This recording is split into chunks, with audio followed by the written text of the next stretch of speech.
Back vokali vam donose video vijesti. Dobar dan i dobrodošli u video vijesti. Moje ime je Deni Brščić.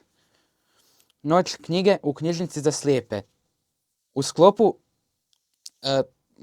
manifestacije Noć knjige posjetili smo Hrvatsku knjižnicu za slijepe.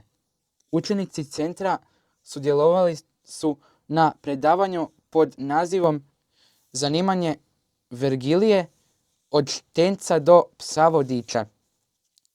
Predavanje je organizirano s ciljem upoznavanja javnosti s važnom ulogom pasa vodiča u svakodnevnom životu osoba s oštećenjem vida.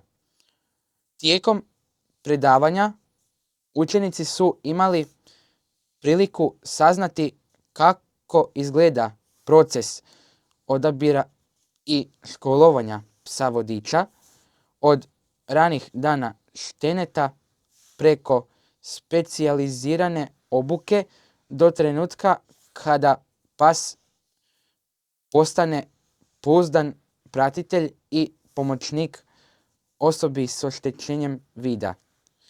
Predavači su naglasili koliko je važno strpljenje, upornost i stručan rad u svakom koraku ovog zahtjevnog, ali izuzetno plemenitog zanimanja.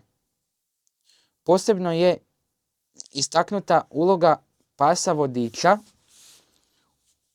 u povećanju samostalnosti i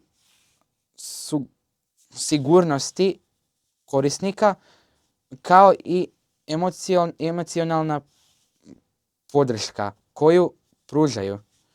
Učenici su postavljali pitanja i aktivno sudjelovali u razgovoru, što pokazuje njihov interes za ovu temu i važnost senzibilizacije mladih za izazove i mogućnosti osoba s invaliditetom.